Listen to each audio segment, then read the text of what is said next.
Iran Israel ইস্যুতে মধ্যপ্রাচ্য সহ সারা পৃথিবী যখন অস্থির, সেই সময় নিজের দেশ ছেড়ে পাকিস্তান সফরে আসছেন ইরানি president Ebrahim Raisi. Ebrahim Raisi এবং তার প্রতিনিধি দলকে স্বাগত জানাতে প্রস্তুত বলে ঘোষণা দিয়েছে পাকিস্তানের পররাষ্ট্রমন্ত্রী ইসহাক দার। তিনি বলেন, এই সফর হবে 22, 23 ও 24 এপ্রিল 3 দিনের সফর। কিন্তু এই সফর হচ্ছে এমন এক সময়ে যখন ইসরায়েল ও ইরানের মধ্যে চরম সামরিক উত্তেজনা। এ কারণে রাইসির সফর বাতিল হতে পারে বলে গুঞ্জন উঠলেও এমন গুঞ্জনকে উড়িয়ে দিয়েছে পাকিস্তান। কিন্তু কেন এই সফর?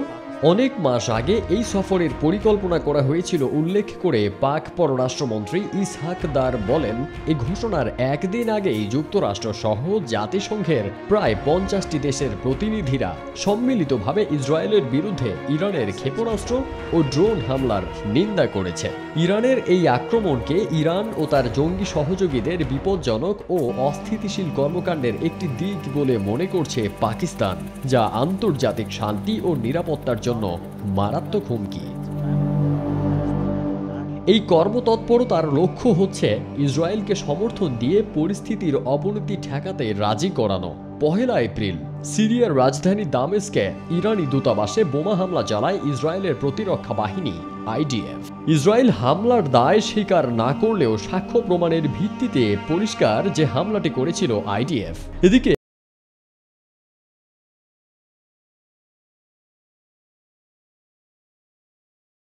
উপর নতুন নিষেধাজ্ঞা আরোপের বিষয়টি বিবেচনার পরিকল্পনা করছে। এই হামলার জন্য ইসরায়েলকে অবশ্যই শাস্তি পেতে হবে বলে ইরানের সর্বোচ্চ আধ্যাত্মিক নেতা আয়াতুল্লাহ আলী খামেনির বিবৃতির পর 20 এপ্রিল রাত ও তার লক্ষ্য করে 3 শতাধিক ড্রোন ও ক্ষেপণাস্ত্র নিক্ষেপ করে ইরানের সামরিক বাহিনী। যদিও যুক্তরাষ্ট্র, জর্ডান ও আঞ্চলিক মিত্রদের সহায়তায় বেশিরভাগ ড্রোন ক্ষেপণাস্ত্র আঘাত হানার আগেই ধ্বংস করেছে ইসরায়েলি বাহিনী। এদিকে আবার ইসরায়েলের 9টি স্থাপনায় ইরানি ড্রোন আঘাত হানতে সফল হয়েছে।